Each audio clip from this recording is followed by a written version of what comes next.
Ukraine में परमाणु हथियारों के इस्तेमाल की अटकलों पर रूस ने अपनी मंशा बताई है। राष्ट्रपति पुतिन के प्रवक्ता ने कहा कि मॉस्को अपने परमाणु सिद्धांत को यूक्रेन के लिए बदलने वाला नहीं है। दमित्री पेस्कोव ने कहा कि परमाणु नीति के मुताबिक अगर रूस या उसके सहयोगियों पर हमला होता है या सामूहिक विनाश की परिस्थिति होती है, तभी उसके जवाब में परमाणु हथियारों का इस्तेमाल किया जा सकता है और यूक्रेन संघर्ष में फिलहाल ऐसी कोई परिस्थिति नहीं है। यूक्रेन से जंग के बीच रूस जल्द ही न्यूक्लियर मिसाइल का परीक्षण कर सकता है। हाल ही में जारी एक सैटेलाइट इमेज की स्टडी में ये दावा किया गया है। रिपोर्ट्स में कहा गया है कि पेनकोवो इलाके में इसके लिए खास तैयारी की जा रही है। यहाँ तट पर एक साथ कई निर्माण किए गए हैं। दावा किया जा रहा है कि यहाँ जहाजों के जरिए कई उपकरण उतारे गए, सड़क और हेलीपैड बनाए गए, साथ ही रेलवे लाइन के जरिए भी कंक्रीट पैड इकट्ठा किए गए। इसे परमाणु परीक्षण की तैयारी के तौर पर देखा जा रहा है। यूक्रेन पर नए हमले की तैयारी में जुटा है रूस। यूक्रेनी मीडिया ने दावा किया है कि सेंट पीटर्सबर्ग से मिसाइलों की खेप यूक्रेन की ओर भेजी जा रही है। रूस में केस्टोवो गांव के पास 500 anti aircraft missile regiment Ukraine की तरफ बढ़ते दिखे। इसके साथ ही रूस खास सैन्य तैयारियों के जरिए नए सैनिकों की भर्ती में जुटा है। कॉन्ट्रैक्ट सैनिकों को $3000 प्रति माह की तनख्वाह की पेशकश की जा रही है। खार्किव में पीछे हटी रूसी सेना अब दूसरे इलाकों में हमले तेज कर रही है। देर रात कई इलाकों में रूसी फौज ने गोलाबारी की। ब्रिटिश रक्षा मंत्रालय ने चेतावनी दी है कि रूसी सेना अब नागरिक ठिकानों पर हमलों में तेजी ला सकती है। ब्रिटिश मंत्रालय ने कहा कि पिछले 7 दिनों में रूस ने नागरिक बुनियादी ढांचे को निशाने पर रखा है, जिसका कोई सैन्य लक्ष्य नहीं दिखता। दावा किया जा रहा है कि रूस ने फिलहाल युद्ध में अपने 47 साल पुराने फाइटर जेट्स को ही यूक्रेन में तैनात किया है, जबकि आधुनिक हथियारों को गंभीर सैन्य टकराव के लिए रिजर्व रखा गया है। डोनेस्क और माइकोलेव में रूस की सेना ने हमले तेज कर दिए हैं। स्लोवियांस्क पावर प्लांट को निशाना बनाया गया। दावा किया जा रहा है कि रशियन मिलिट्री स्ट्राइक में प्लांट को भारी नुकसान पहुंचा है। माइकोलेव के क्षेत्रीय गवर्नर विटाली किम के मुताबिक रात भर गोलाबारी हुई। शहर के एक अस्पताल को निशाना बनाया गया। स्थानीय मीडिया के मुताबिक रशियन स्ट्राइक में 5 लोगों की मौत हो गई। रिहायशी इलाके की बिल्डिंग्स और गैस पाइपलाइन को भी भारी नुकसान पहुंचा है। यूक्रेन की वॉर जोन से विध्वंसक तस्वीरें सामने आई हैं। डोनेस्क में रशियन टैंक को यूक्रेनी फौज ने निशाना बनाया। ड्रोन कैमरे से ली गई तस्वीर में रशियन टैंक भागते नजर आए, लेकिन यूक्रेनी फौज के अटैक से बच नहीं पाए। धमाके से रशियन टैंक के परखच्चे उड़ गए। यूक्रेन आर्म्स फोर्स के मुताबिक युद्ध में अब तक रूस के 2210 टैंक बर्बाद हो चुके हैं। 5000 से ज्यादा युद्धक वाहन भी तबाह हुए हैं। यूक्रेन के रक्षा मंत्रालय ने जंग के मैदान से तस्वीरें जारी की हैं। यूक्रेन का दावा है कि खार्किव में रूसी फौज अपने सबसे आधुनिक हथियारों के साथ जंग लड़ने पहुंची थी, लेकिन वो हारकर वहां से भाग गए। यूक्रेनी डिफेंस मिनिस्ट्री के मुताबिक खार्किव में T-90M रशियन टैंक मिला है। यूक्रेन के रक्षा मंत्रालय ने कहा है कि रूस को आज नहीं तो कल हार माननी ही पड़ेगी। रूस के सैन्य ठिकानों पर यूक्रेनी आर्टिलरी अटैक किया है। यूक्रेन आर्मी ब्लॉग ने वीडियो जारी कर दावा किया है कि रशियन वेपन डिपो पर जुजाना आर्टिलरी से हमला किया गया।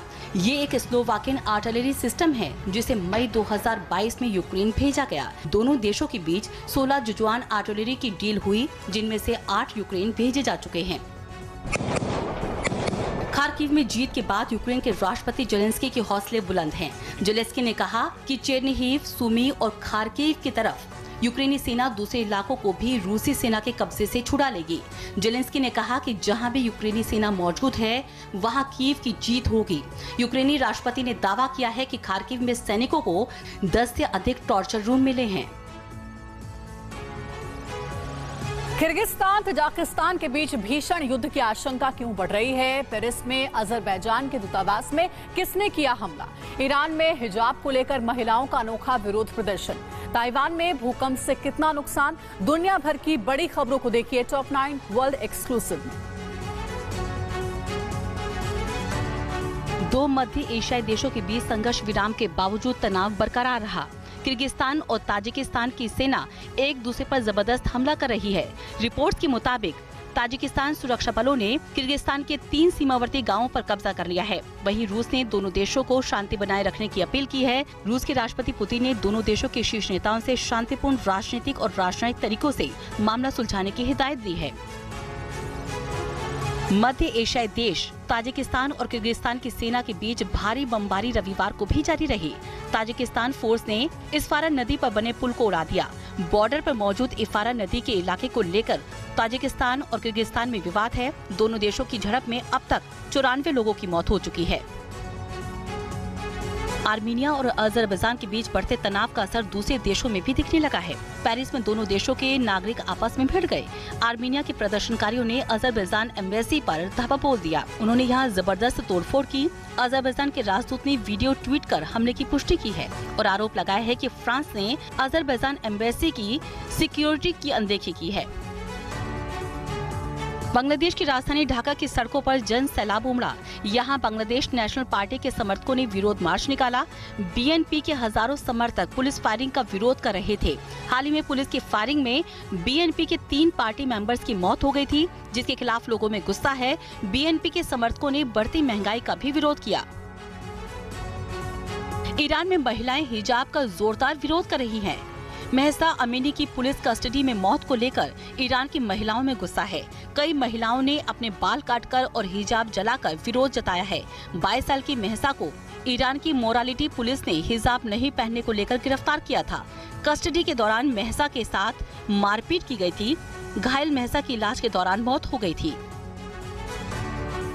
कैरिबियन आइलैंड प्यूरेटो रिको में फियोना हरिकेन का कहर देखने को मिला है। 130 किलोमीटर प्रति घंटे की तेज हवाएं और जोरदार तूफान उरुआडो में पूरे ब्रिज को ही बहा ले गई। महज कुछ सेकंड में लोहे का ब्रिज ताश के पत्तों की तरह बह गया। कई घरों को भी नुकसान पहुंचा है। वहीं रास्तों पर मलबे का ढेर पड़ा है। हरिकेन फियोना की वजह से प्यूरेटो में कई जगह ब्लैकआउट हो गया है। फियोना तूफान रविवार करीब 3:30 बजे प्यूरेटो रिको के दक्षिण पश्चिमी तट से टकराया। नेशनल हरिकेन सेंटर के मुताबिक उस वक्त हवा की रफ्तार करीब 136 किलोमीटर प्रति घंटा थी। ट्रांसमिशन ग्रिड फेलियर की वजह से प्यूरेटो रिको के बड़े इलाके में बिजली की सप्लाई ठप हो गई। इलेक्ट्रिसिटी एनर्जी और ल्यूमा एनर्जी के अधिकारियों के मुताबिक करीब 15 लाख लोग इससे प्रभावित हुए हैं। 24 घंटे में भूकंप के 3 बड़े झटकों से ताइवान सहम गया।